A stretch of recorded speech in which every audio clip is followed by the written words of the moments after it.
A hospital in rural Tanzania in the 1970s. No electricity. A young boy named Silas Olan'g needs minor surgery, but the doctor is waiting for kerosene to light a lantern so he can see. That was decades ago. Today, 600 million Africans still don't have access to electricity, and by 2050, the world is supposed to have transitioned to clean energy. But here is the contradiction. Africa contributes only 3% of global emissions, yet will suffer the worst consequences of climate change. So, how do you transition from something you hardly have? Welcome to Thinkers and Builders. That boy grew up to spend years shaping Africa's energy future, advising governments, working across natural resources and development, and asking the questions most people aren't brave enough to ask. Mr. Silas Olan'g is here today.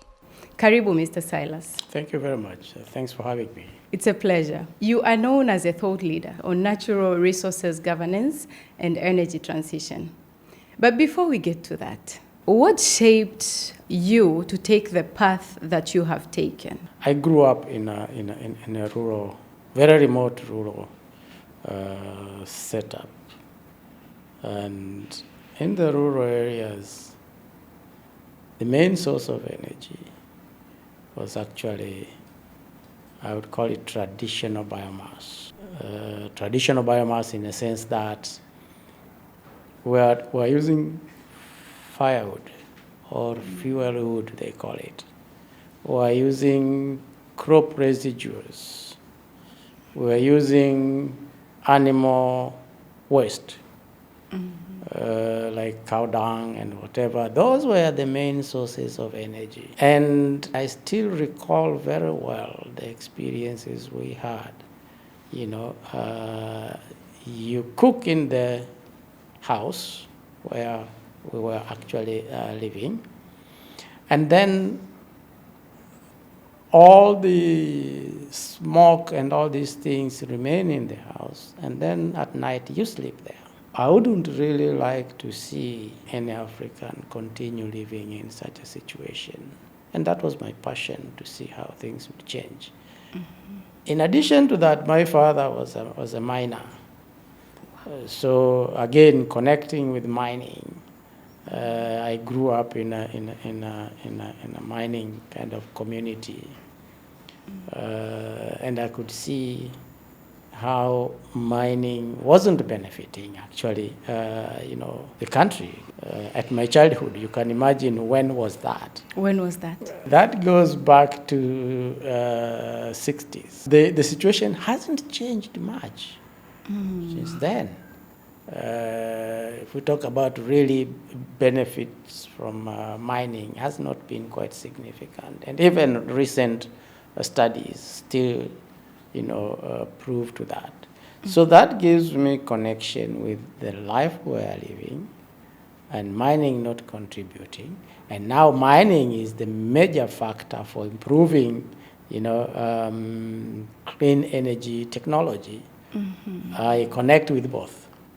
Mm-hmm. And that is actually what drives me into this.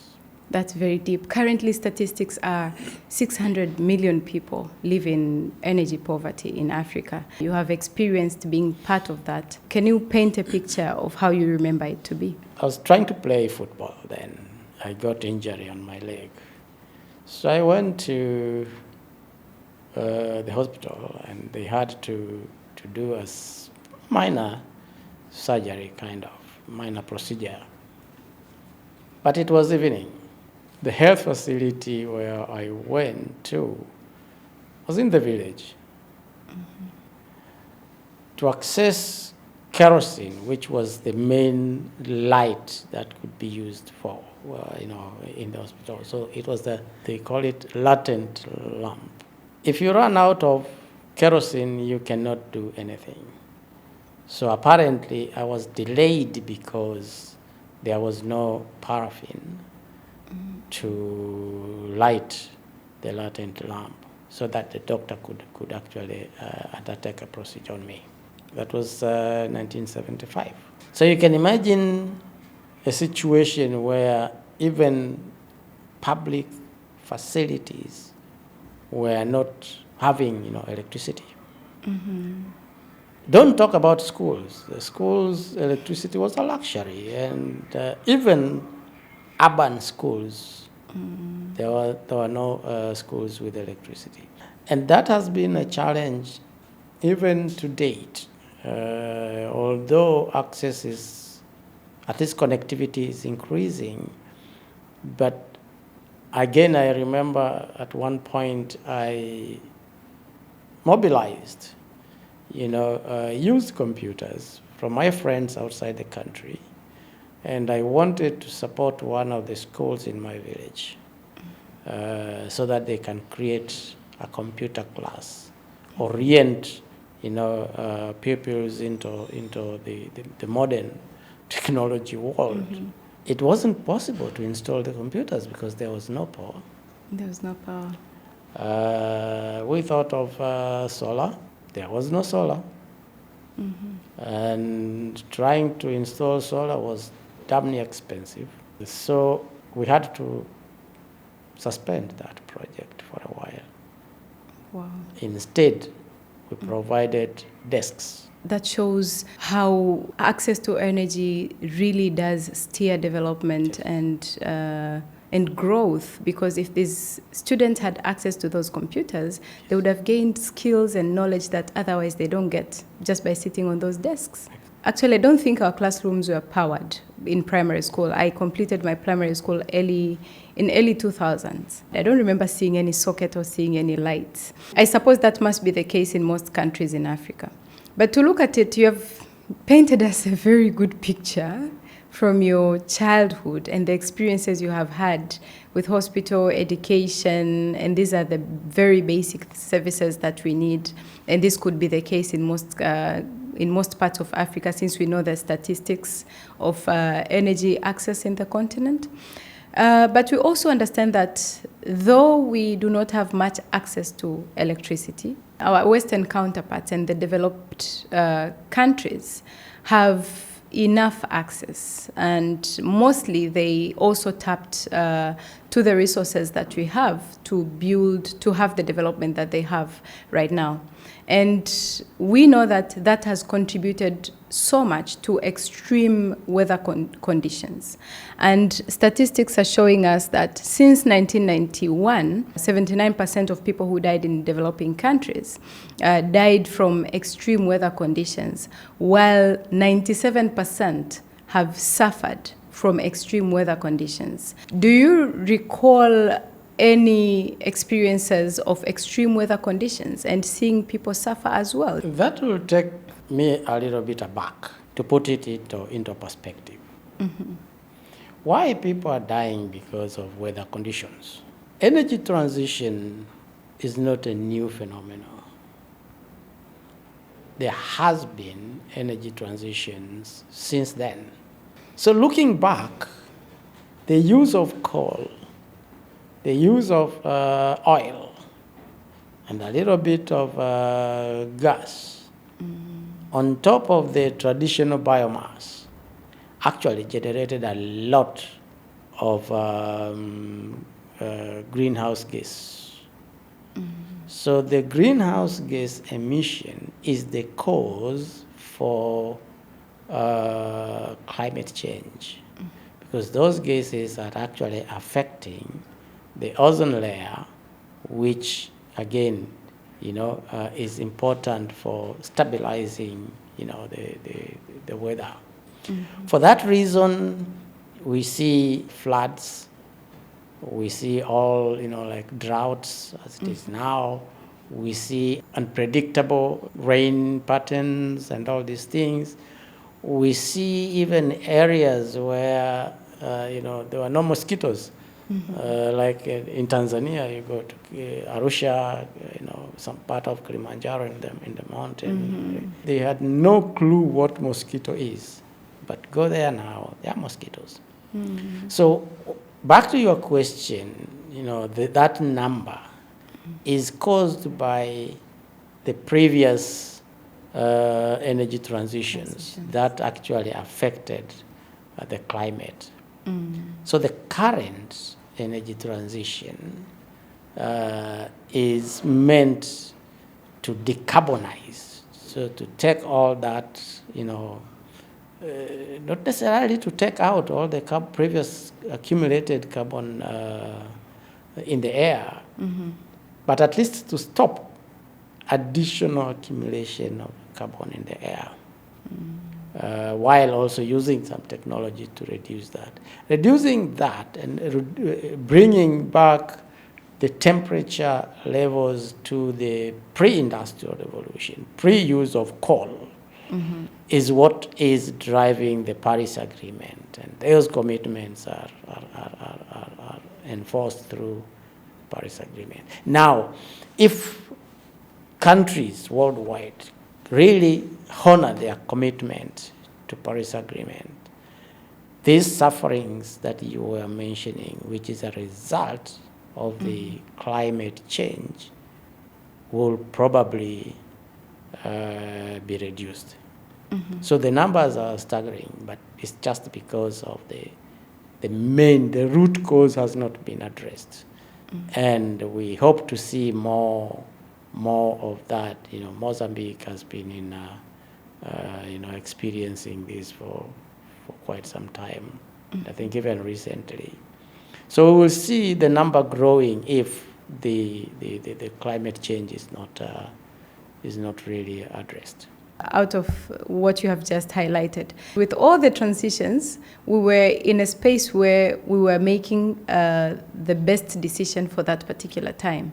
And now we are making the best decision. That's how we are thinking globally with the Paris Agreement. Do you anticipate or see that there might be other transitions in the future? Looking back, because the past informs the future. And you rightly pointed out, it is the time and the situation that dictates whether the transition would be required or not. So I see a future transition in different perspectives. For example, there is a debate about how much of the minerals will be needed for energy transition, and for how long. So there is a discussion already on what could be an alternative technology that would minimize extraction of minerals, because extraction of minerals is not a sustainable practice. So in the long run, if we continue digging, it might undermine, the purpose of sustainable development. So that might be one of the drivers for the energy transition. I don't see the transition going back into unsustainable energy, but I see transition into more, maybe even more cleaner energy, more energy efficiency. It means using less feedstock to produce, energy. This one I can guarantee is going to happen. I would really like to hear from you on if this energy transition, is it really possible? Looking at the demand, according to the World Bank, they say to meet this growing demand, annual investment in electricity generation in developing countries need to more than double by 2035, from 280 billion today to 630 billion. More than a half of that must come from private sector. Is energy transition really practical for Africa?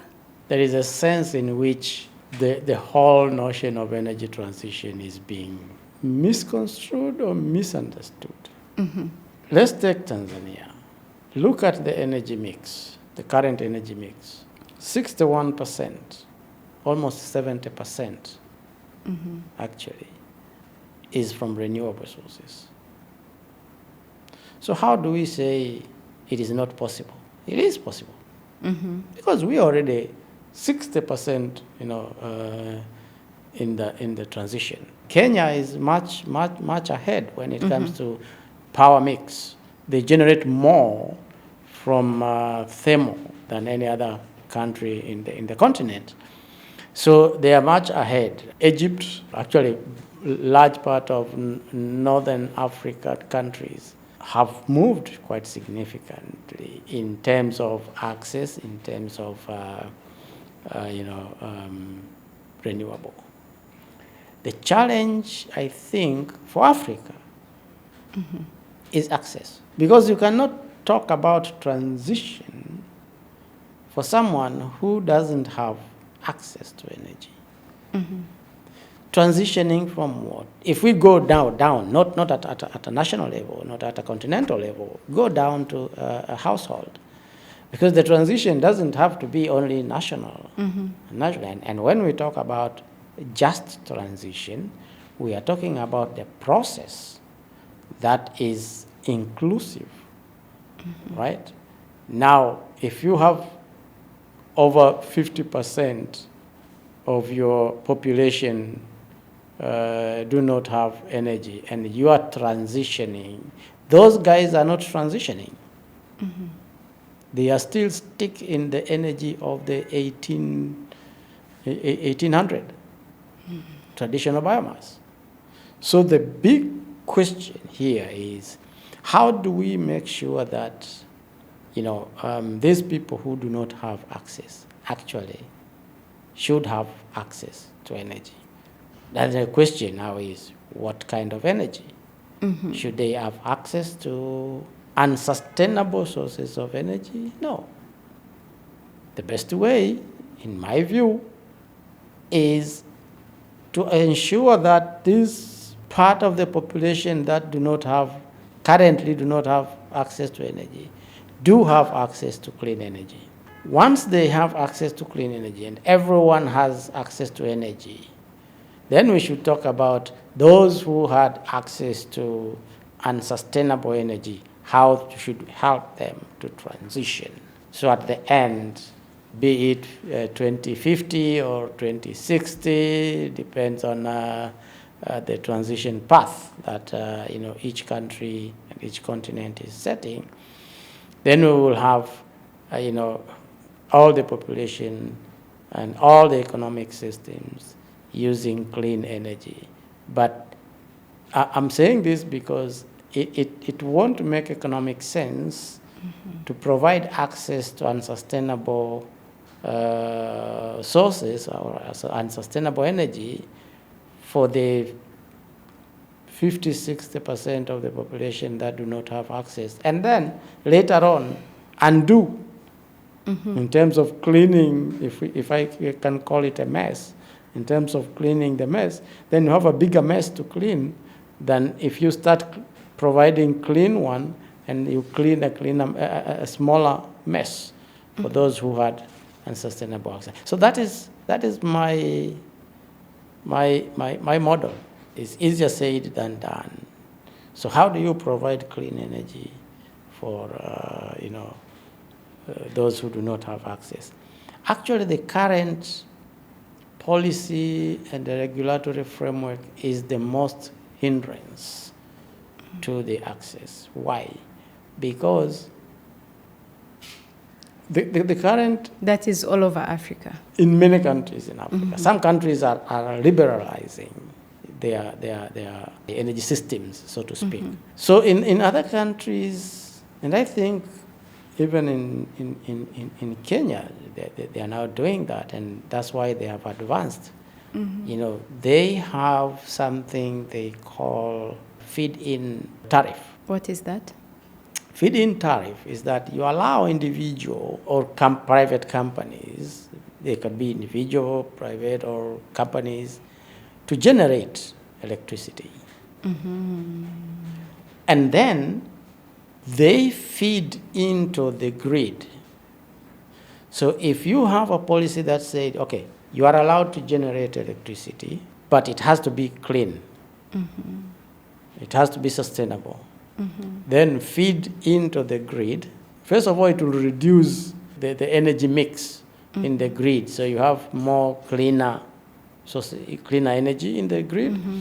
But at the same time, it allows, these private individuals to invest in the energy production and energy distribution in remote rural areas. I can imagine if someone has a standalone system where they generate, electricity and they supply the entire village, but they need guarantee.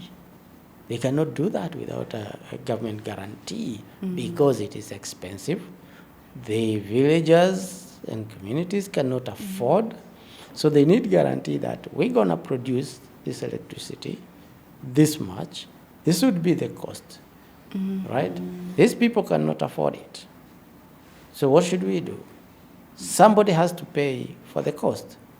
So it has to be subsidized, and someone has to subsidize. That's where the government comes in. That's where the development actors, the development partners are coming in to ensure that the cost is affordable to the communities. I think that way would enable, first of all, the private sector to engage more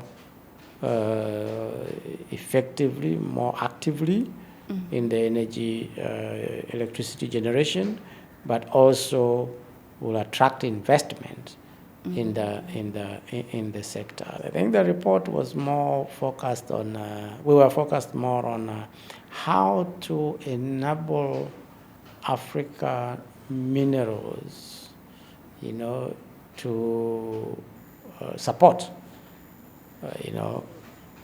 energy transition in the continent.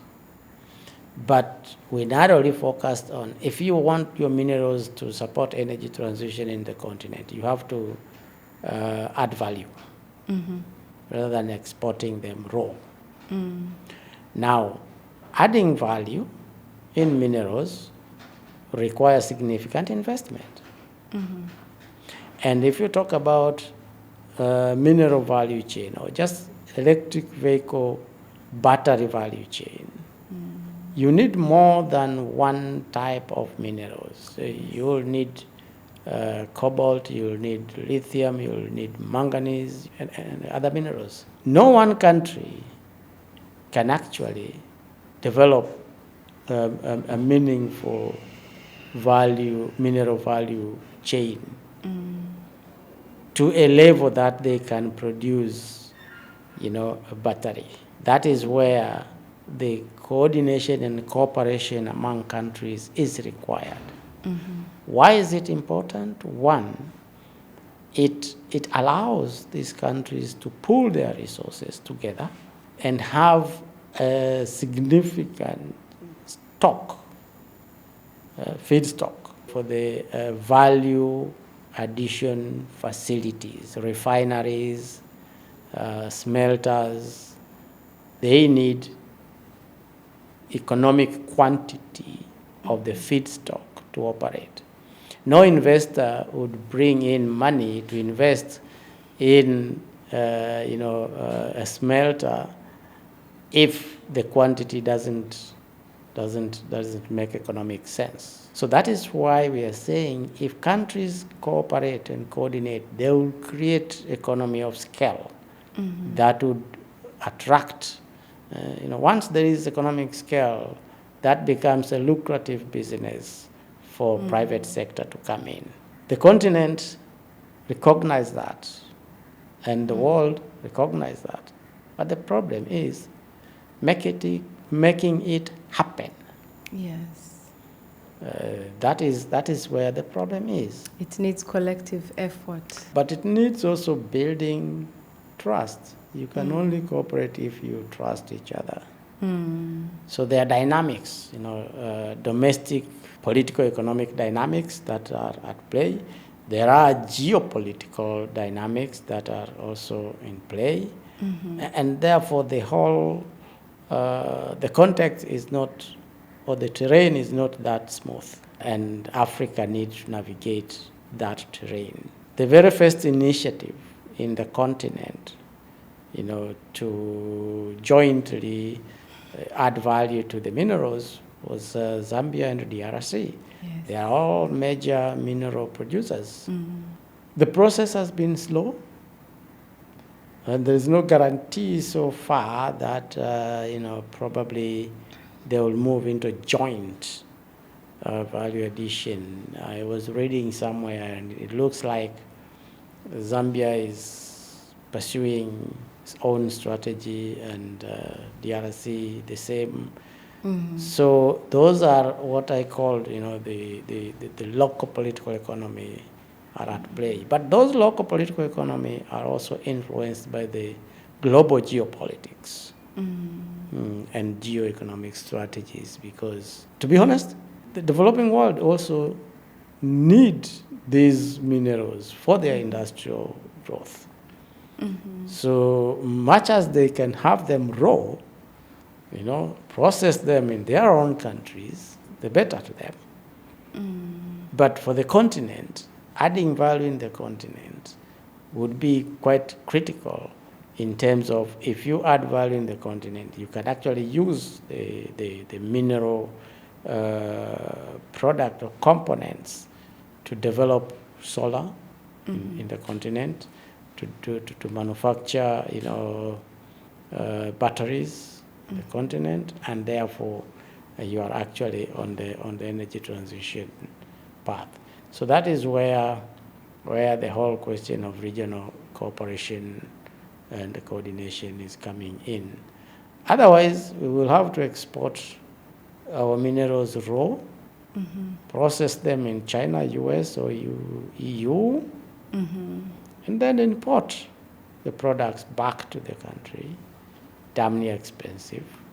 Taking the usual modality that we are the very, very usual modality. And you can even ask yourself, Africa has the highest potential for solar. Why has it taken so long for Africa to develop a solar technology? Let me ask you that question. Why? Because Africa doesn't own the technology. It is now that energy transition is pushing those who own technology in the developed world, that now they are in solar technology, but they don't have solar potential that Africa do have. You have just reminded me of a video I was watching on energy transition, and they were explaining on how to tap into the potential of the Northern African part, especially Morocco, Yes. and to use solar power there. But the thing is that there are infrastructural challenges to transmit that to all the way to Spain, and that was in the opening of that video, that was the main discussion. And I was very curious to see how people will comment there. And actually only one person commented, the only focus is to take it to Spain, not focusing on the African continent. So I like that you highlighted the dynamics, the intercontinental dynamics, especially between the developed and the developing world. The trade among African countries, be it in energy, be it in minerals, is minimal. In everything. In everything. We don't trade among ourselves. So even in energy, if I have excess, Ethiopia now has excess electricity. They can feed into, the grids, regional power pools that are being proposed. But the first thing we consider is, how can I generate the energy, electricity, and export it? While actually your neighbors have electricity shortage or deficit. So we have a big problem in the continent in terms of raising intra-regional trade in everything, including in energy. Wow. 60% of the world's best solar resources in Africa, 75% of global cobalt, 68% of manganese, and 59% of graphite reserves. We have seen the mission 300, and different nations have been sharing their compacts, their plan on how that they are going to track that and achieve that. What is the trend that you are seeing in these national plans? I think, first of all, let me commend the initiative. It's a great commitment by the global community and the continent to address the access question. And when we talk about Mission 300, we are talking about 900 million without access to clean cooking energy. In my own calculation, 300 million will only be 1/3. We still have a long way to go. Yeah, it's a big number, 900 million. 900 million is still a big number. So that is where things stand. But all in all, it is a great initiative in my view. And I think it will address the problem. But there are still a lot to be done. My small analysis and research is that most of the energy that is being supplied include the LPG, which is, this, how do we call it, the cylinder, Yes. whatever. Gas. Who are we targeting? The risk I'm seeing is that we might end up supplying or providing access to those who have access already, but this one is, it might be cheaper, but also it might be accessible. I'm thinking of the rural areas where I grew up, and that is where the majority of the 900 million people are. Are we going to reach out to them? In a couple of countries that I've visited, you realize that the program, maybe because it's still very early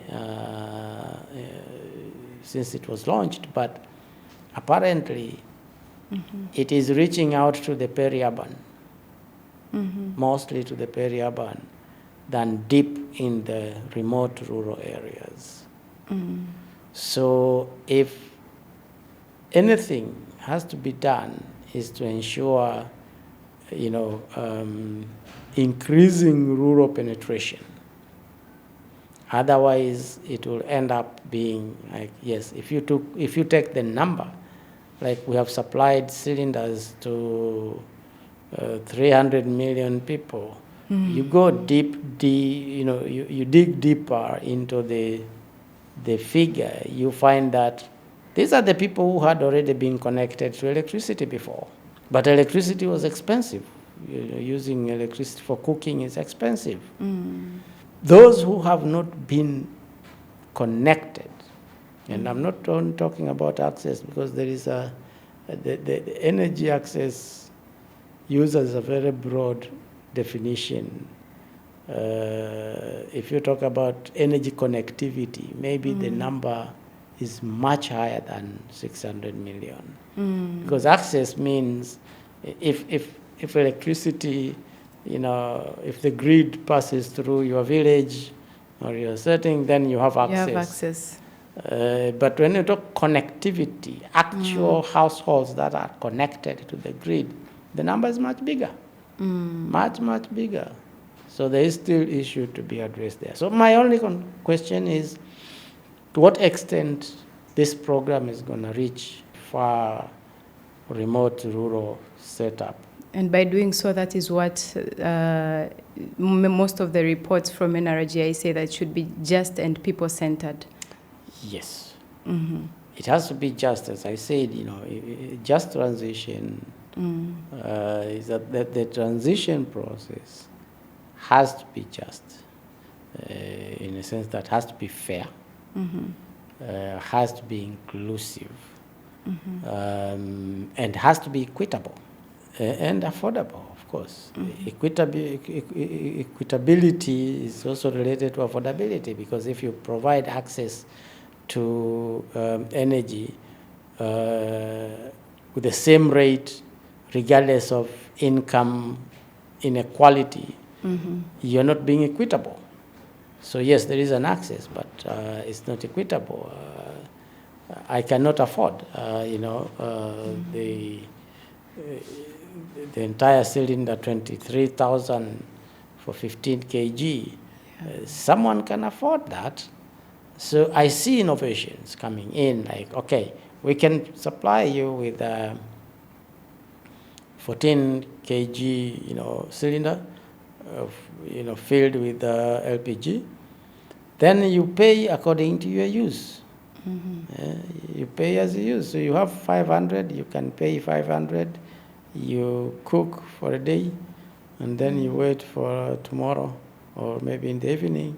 Those are innovations that actually can address the question of affordability, because honestly, for me who have grown up in the rural areas, raising 23,000 is not an easy task. Even in the urban here, you see area. People like in the morning, they buy charcoal for 1,000 or 500. That is what they have at that point. In the evening, they again, maybe after going around, they manage to get 1,000. Then they are able to afford another 500. So the affordability also depends on how you address the question of convenience and the patterns of income generation of the population you are targeting. As I always say, if Africa decides, not to transition at all and continue using, the fossil fuels, it won't affect, climate change. Oh, that's interesting. It won't affect climate change. Why? I would like to hear your argument. Because first of all, our energy consumption is minimal. It's minimal. If you look at greenhouse gas emission rate, Africa contributes only around 3% of the global greenhouse gas emission. So even if we use every kind of energy from fossil fuels, still that will not address the climate change concern. You don't see us industrializing like them, maybe, if we do that? Yes, I'm talking about the current, the business as usual, Yes. the current status. And that's why I'm arguing that maybe Africa doesn't have to match, the timeline for energy transition, because even if we transition, the entire Africa transition tomorrow, if the big emitters are still using fossil fuel, the climate change disaster and crisis will continue. And we will continue to suffer more as And we will statistics show. continue. Actually, the impact is much harder on us. I'm tempted to ask you if developed countries, how are they paying for the impact they have caused so far? Okay. Because now we struggle with funding even to put modern technology for green energy. We shouldn't be struggling if we are forced to transition from something we haven't caused. So I think in one way or another, they have to pay for our access to clean energy. That is part of the negotiations in the COP. All the COPs have, negotiations on how to address the impact of climate change for those who have not contributed or who have contributed minimal. Now, globally, there is a principle that applies into that negotiation, and the principle is called the common but differentiated responsibility. Yeah. In a sense that the climate change is crisis that is common. The impact affect everyone. So we share the common challenge, regardless of our contribution. But the responsibility to address the challenge must depend on capacity and the ability to address those. So the negotiations are based on that principle that, okay, you guys, you are the big emitters, you are the contributor to climate change. We are suffering and we have to transition. We do not have resources. So based on our capacity and capability, resource-wise, you should contribute. Mm-hmm. And that is part of the Mission 300. Mission 300. Yeah, the development partners from the global north or developed countries are actually contributing to address that. But the big negotiation in the COP is around that. And there is what they call loss and damage. Mm-hmm. Yeah, developing countries are claiming to be compensated for the loss and damage caused by climate change. How far are we with that? These negotiations are very interesting. It has gone into the text, so it has been kind of accepted. But the implementation has always been slow.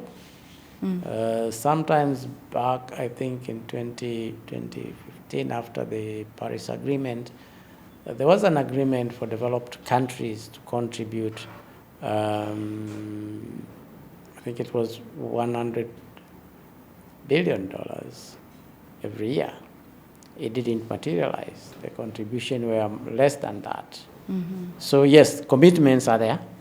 Implementation are still, lagging behind. Mm-hmm.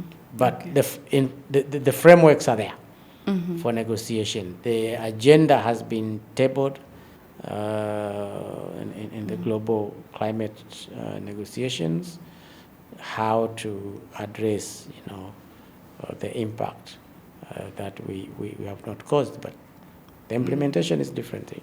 Now, looking at it from the way you have packaged it, sequencing energy access in Africa, is that what you would say should be the best terminology that Africa should use than energy transition? Because I have a feeling that we are caught in a terminology because the entire world is talking about energy transition, and we find ourselves caught in that terminology and defining our pathway based on that terminology. Maybe we should look at it from another perspective, like have a completely different terminology, which then will guide us on how to go about it. Yes, that's a very good question.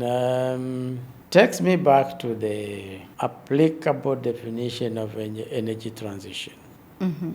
Is a shift of economic base dependent on a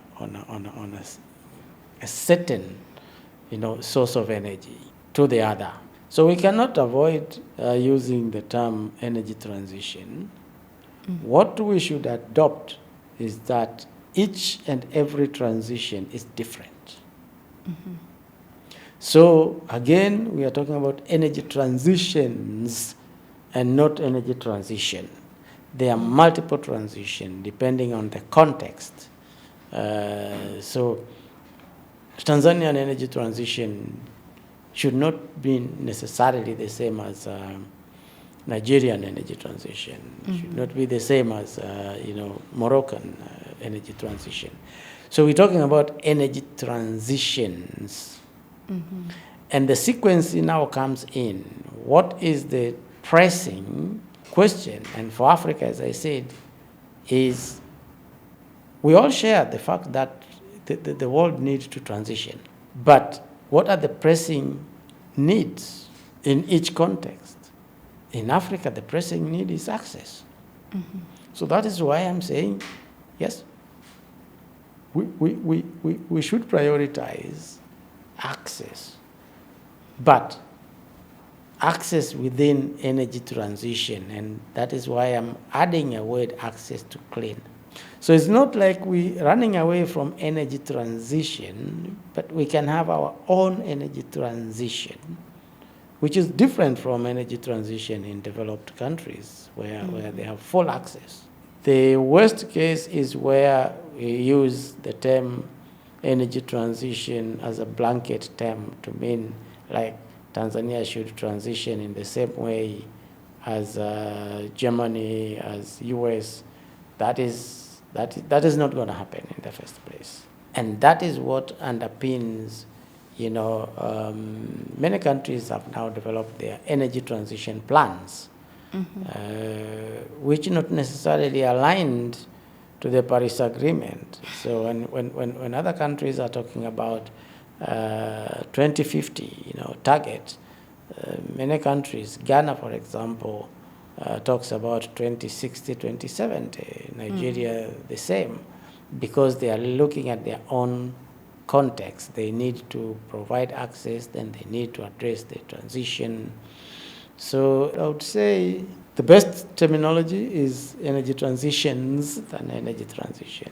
What is it that we are missing in this entire discourse and policies and everything? What is it, one thing that keeps you awake at night and makes you worried about energy transitions? There are many, but more important is the global commitment. We are seeing in the recent years, the developed countries, who are the main contributors, are actually, backtracking their commitment to energy transition. We've seen, US moving strongly into oil and gas production. At some point, Europe, they had committed, not to continue using coal. We're seeing now coal-fired plants being reactivated, arguing that it's a crisis, so need to respond to the crisis. So I think that situation, and according to updates, especially at the COP and International Energy Agency, the 2050 timeline is not going to be met. It's not going to happen. Now, what will be the consequences of not meeting, the 2050 target scientifically? It means the sufferings that you were talking about will continue beyond 2050.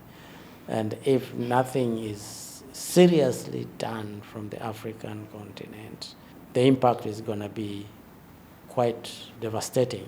When you say the impact is going to be devastating, when you close your eyes beyond 2050, what picture that comes to your mind of Africa?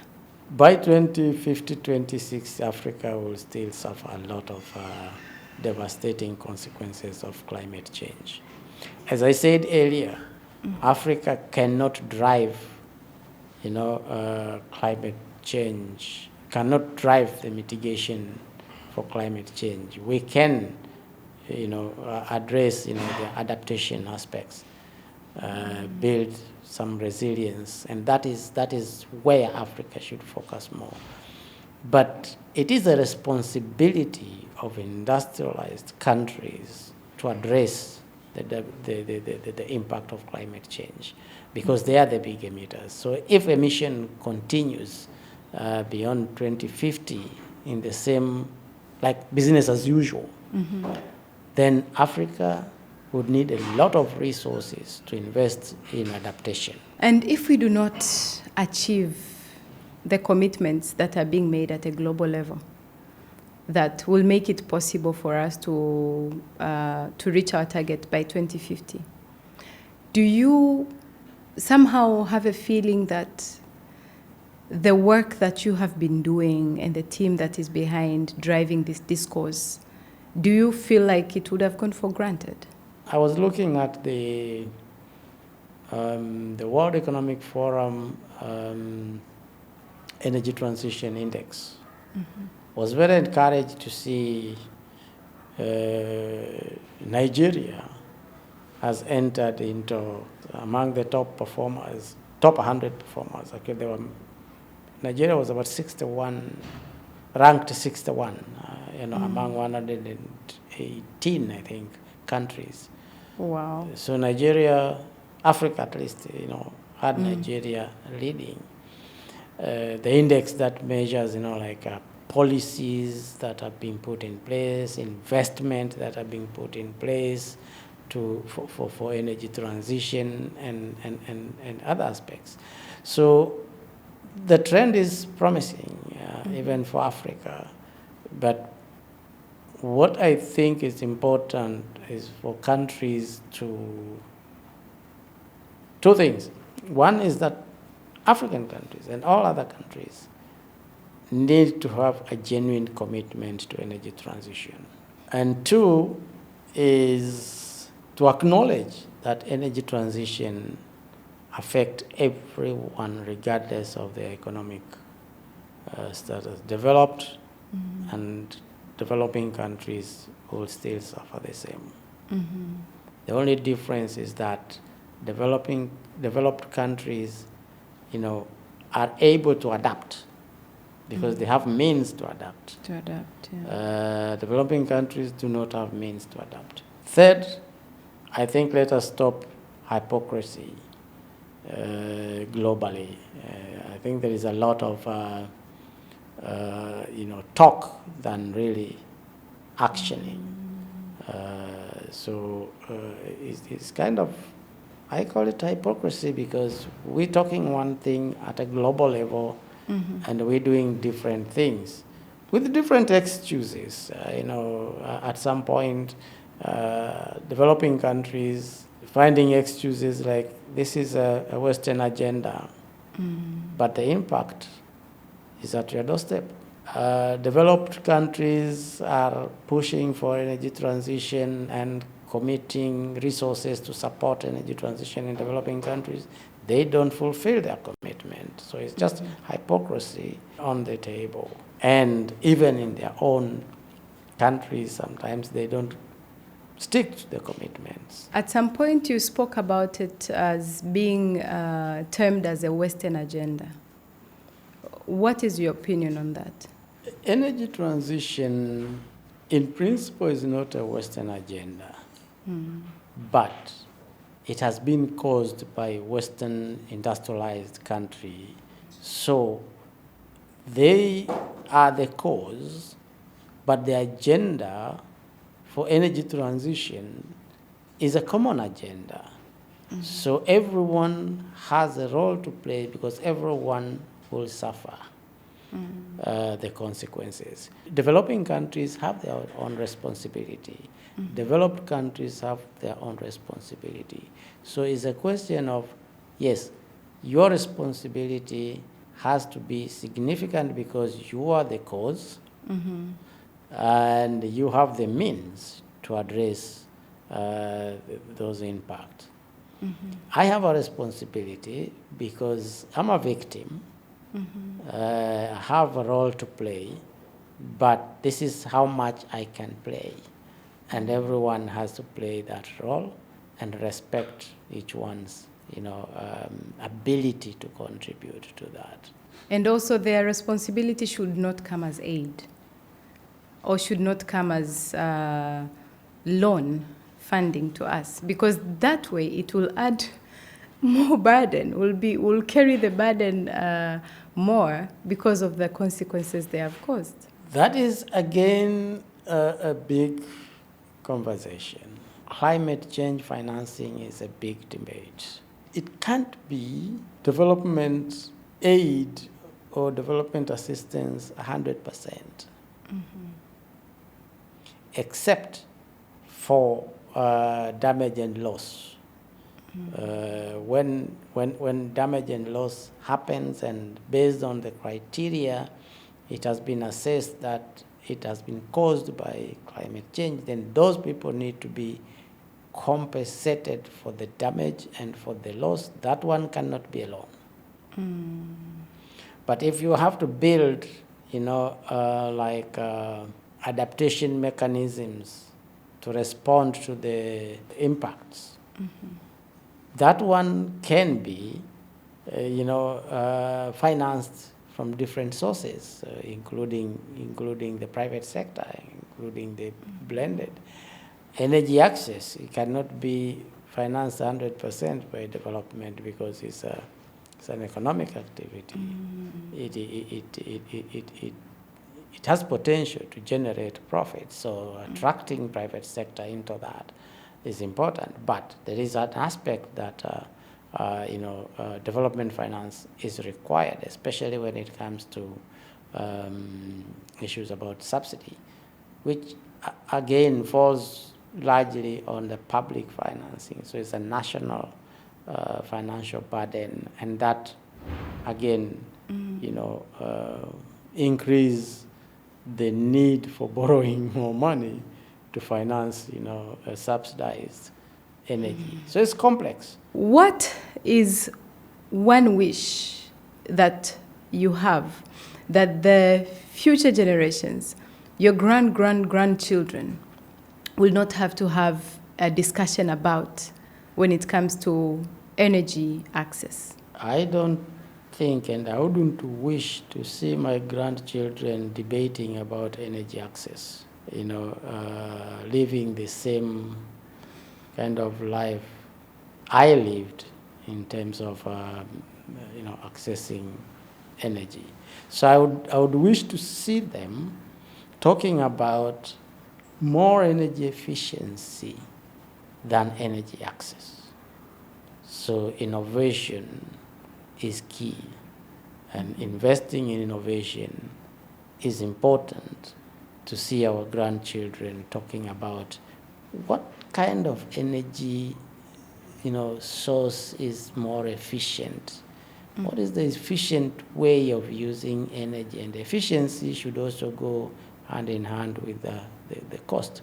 So innovation should reduce the cost of energy, but improve efficiency in terms of energy use. So yeah, not access, but efficiency. That's what I want to see. Thank you so much, Mr. Silas Olan'g. I truly enjoyed this conversation, and I always enjoy having substantial conversations like this. And so our many viewers who are going to watch this conversation, it has been an honor having you. And karibu tena na tena, thinkers and builders. Thank you for having me. Thank you. It's a pleasure. It's a pleasure.